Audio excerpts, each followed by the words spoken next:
hommikust, kell just 8, olen siin keset hommikust Butšerdaad. Mõtlesin, et jalutan natukene ja mõtisklen hästi vaikselt, et tahan oma keelega siin, võõrkeelega teisi inimesi harjutada, aga siin ei olegi eriti kedagi, nii et saab natuke rääkida. Millest ma räägiksin, et ma käisin eile Liivias. Liivia on siis enklaav, D'Artagnan ülemuse ajast, kui oli see Püreneede kuulus rahuleping, millest ka Eestis on ülikoolis mulle räägitud ja kuulis vist isegi, ma ei mäleta, ülikoolis kindlasti. Ja sinna minnakse niimoodi, et tuleb kõigepealt lahkuda Hispaania territooriumilt, siis ollakse mõnda aega Prantsusmaa territooriumil, hästi natukene, ja siis tagasi Hispaaniasse, ja see on huvitav reis, et ma olen nagu jalamees või jalanaine või jalaisik, ma ei tea, mis see poliitiliselt korrektne termi minu kohta on, ma arvan, et jalamees ikkagi, sest grammatika ei ole mingi seksism, grammatika on grammatika. Siis ma võtsin ennast, uurisin seal peaväljakul üks mees koristas, kus bussipeatus on. Läksin sinna bussipeatusesse ja seal olid, mul ei ole autot, eks ju. Ja siis ma bussipeatuses olid ootamas juba sellised Lõuna-Ameerika, ma ei tea, kuidas kutsuda, majateenijad või majasokud. Ja hiljem, buss läks mingi kolmveerand 9 paika hommikul. Ja ma tagasi tulin bussiga, mis tuli natuke enne 2 tagasi. Ja üks sama trükk oli seal peal ka, mõlema bussi peal. Nii et ma sain oma pea ära, kui tegin seal neid hotelle ja võõrastama ja koristamas. Ja siis tuli tagasi Butšerdaad. Ja kui ma nende truupudega seal olin, seal oli 2 sellist, ma ei tea, Peruu, Kolumbia, Boliivia, sellise mestiitsi välimusega ikka. Võib-olla isegi tugev natukene indiaani verd kui valget, eks. Ja üks oli selline väike noor neegritar, 20-25 aastane. Ja kõik olid muidugi Lõuna-Ameerika ameeriklased. Ja ma alati naaran selle Ameerika Ühendriikide termi peale hispaanik, sest hispaanik võib absoluutselt igast rassist nii.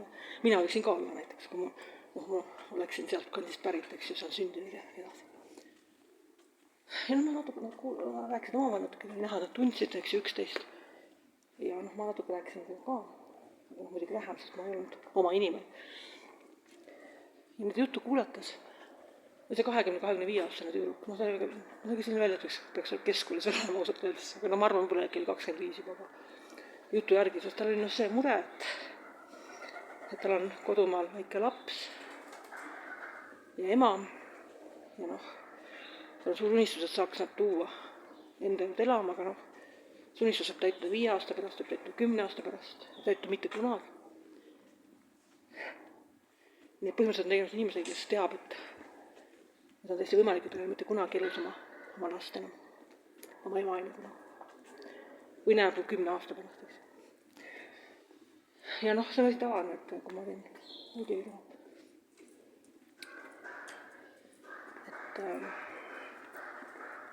et kui ma olin seal,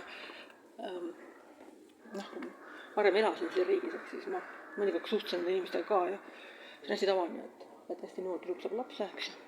See on lapsega tüdruk ja siis perekond otsustab, et laps läheb Hispaaniasse orjaks. Ma saan otsustada orjaks, sellepärast tihti nad tulevad ebaseaduslikult. Ja võib-olla hiljem õnnestub kuidagi mingid paberid saada, võib-olla ei õnnestu ka, sest muidugi ekspluateeritakse kõvasti ja tehakse väga viletsadest oludes. Iga münt tuleb neil anda perele. Ja see on väga raske.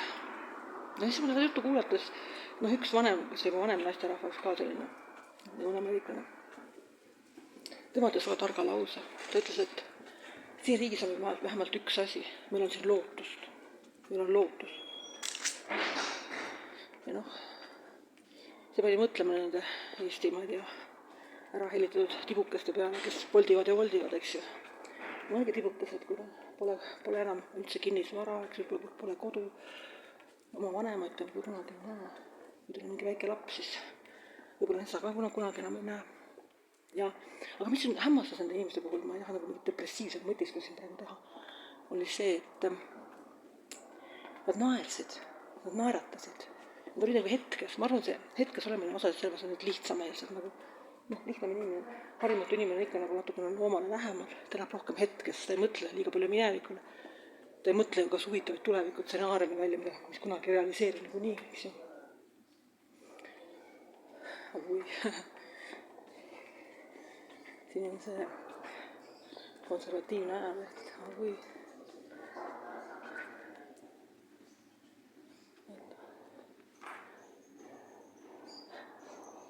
seal, kui ma tahtsin Katalani kõrgtaseme eksamit teha, siis seal kirjutavad, kui need mõtisklusi kirjutasid kuulsad kirjanikud, siis ma alati lugesin seda ajalehte.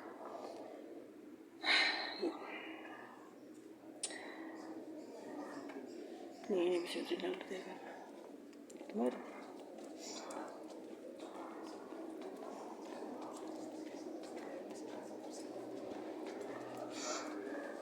No nii, siis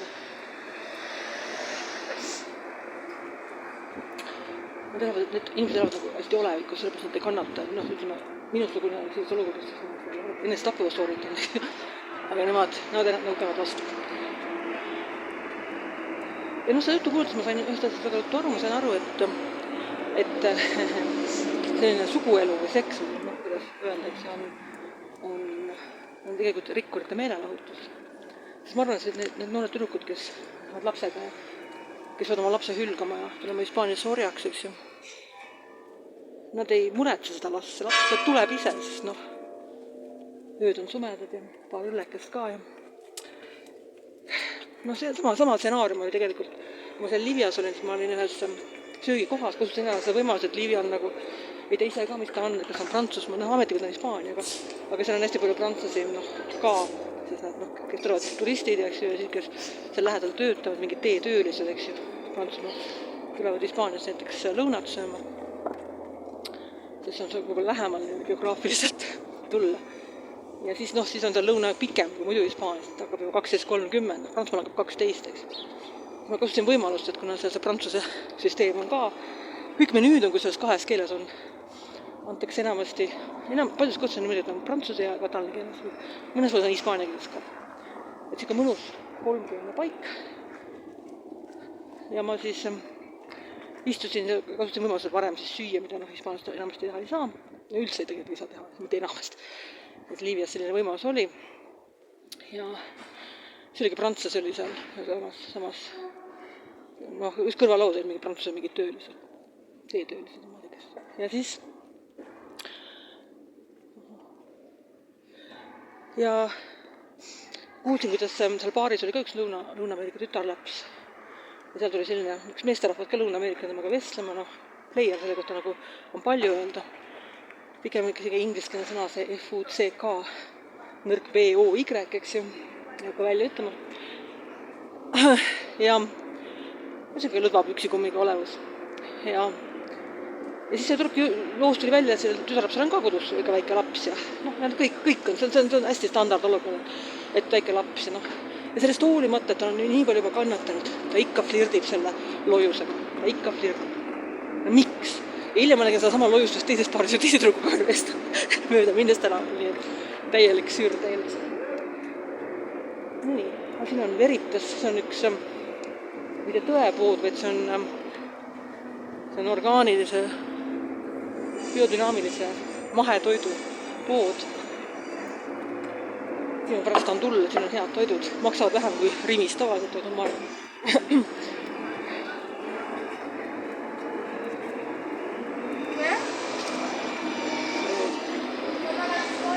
See kell 9 lahti. Veritas. Ma elasin Hispaanias, ma käisin seal. Siin on isegi 50% linnaland, kui ma vaatan, kõik on väga ökoloogiline. Nii et jah. Ja täna hommikul ma olin hotellis, kus oli mul hommikusöök parataudud linna sees, olen kõigil automaatselt. Ma tavaliselt ei võta kunagi Hispaanias automürised. Mingid hommikusöökides on mõttetu jama. Et väljas on palju huvitavam süüa hommikul. Aga see oli automaatselt, kui ma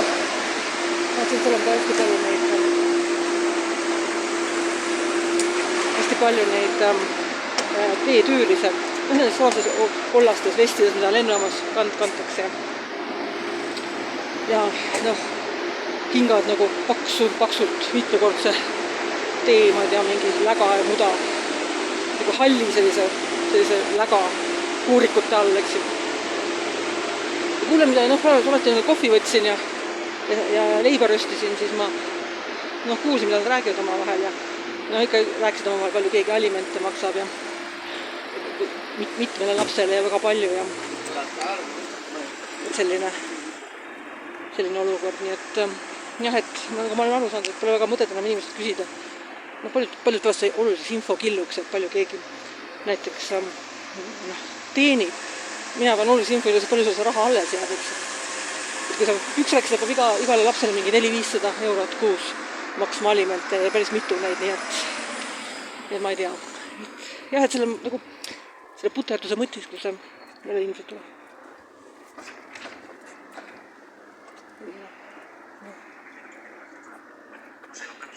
Selle puterduse mõttis, kui see mõte on see, et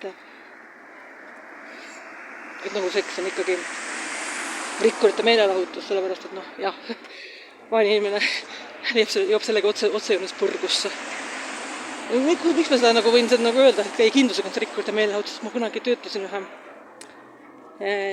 Briti tütarlapsega, kelle isa oli mingi kõrgema kohtu kohtunik. Selline, kes käis kuninganna juures vastuvõttudel ja nii edasi. Isa oli kusjuures öelnud väga monarhist, aga ema oli ja ema ütles, et palun lähme, ma tahan kuninganna. Vot, ja siis tema oli ka, see tütarlaps oli ka nagu selline, liberaalse sättumusega. Väga palju boyfriendi ja muud sellist särki-värki. Ja üks kord oligi ettevaatamatu ja jäigi rasedaks. Üksik ema muidugi see meedet teie maha. See on tavapärane. Aga temal ei olnud seda probleemi, sest vanemad katsid selle väga uhkelt ära, kõik oli olemas, eks ju. Läks tagasi Inglismaale alguses. Vanemad hoolitsesid täis kõvasti. Hiljem tuli tagasi ja sai kohe korteri selle üürilepingu, mis on täiesti sürr, sellepärast, et Hispaanias on väga raske korteri üürilepingut saada, kui seal ei ole kõvasi tagatisi ja juhusest tagatist, mitte vaid kindlalt tagasi tulid tema vanemad. Nii et jah, et tema suutis, tema ise ei suutnud, tema perekond suutis tema eest maksta. Nii et enne kui te hakkate kellegagi seksima, vaadake, et te suudaksite sellest ka maksta. See on nagu asja moraal. Kui ei suuda, siis ärge palun seksida. Nii, siin tuleb politsei mõjus kohe mööda.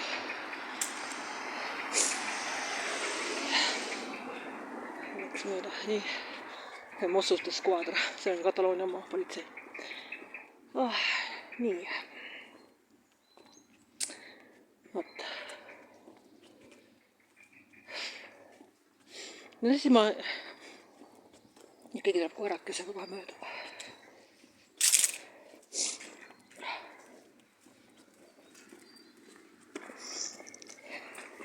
Bon dia.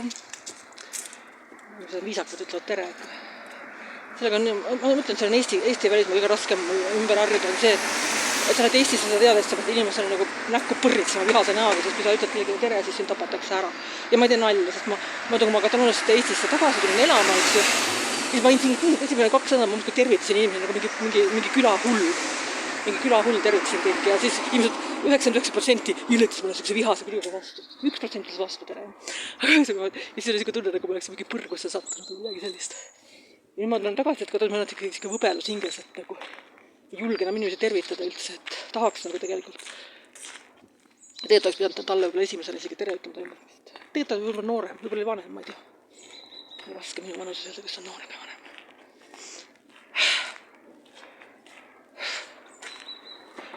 No nii. Et jah, et ma siis, ma lobisesin siin, jah, ma lobisesin seda, et jah, et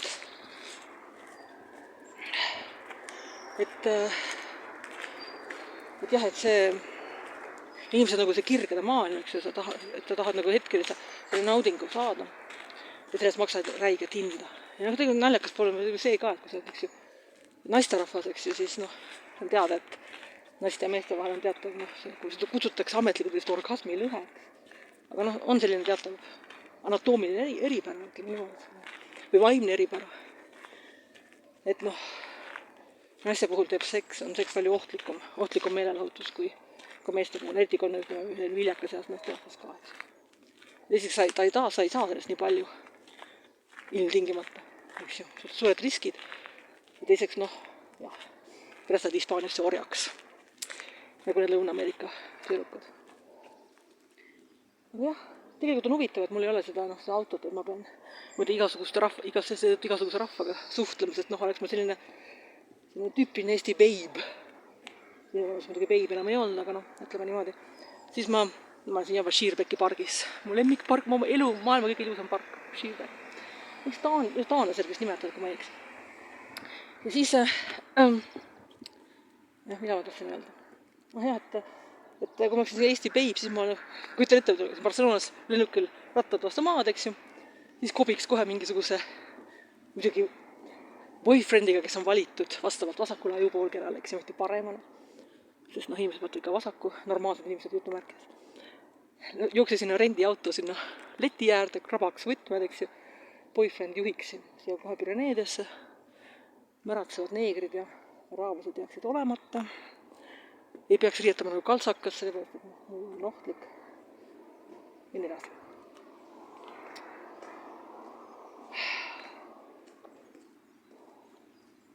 No nii.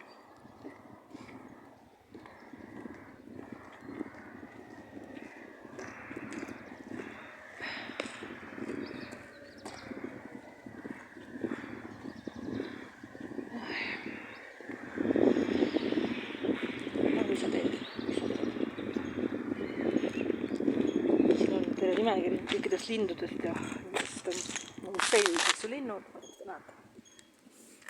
Peixus on siin need kalad, mis siin elavad. Peixus Delestain, hiigikalad. Haned ujuvad siin. Hola, buen día.